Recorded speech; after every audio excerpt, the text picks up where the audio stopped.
If you're trying to install Windows 10 or 11 on a Dell XPS 179710 and it's not seeing the drive, here's how you fix that. So you'll want to go into the BIOS. When you boot up your computer, press F2 or delete. You'll want to go to the storage tab on the left, then select AHCI/NVMe.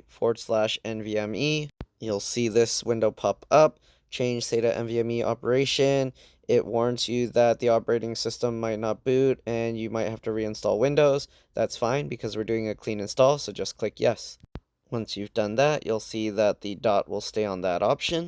Now you can click apply changes and exit, or just exit and save changes. You can see you'll get this pop-up saying, do you want to save changes? Click yes. And now you should be able to see your drives. Alright, if you're seeing a bunch of these partitions, that means there's data on your drives.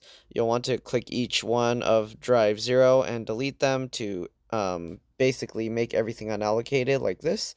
And then just click next and install Windows.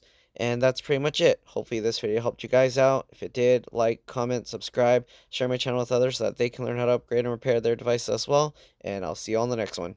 Bye.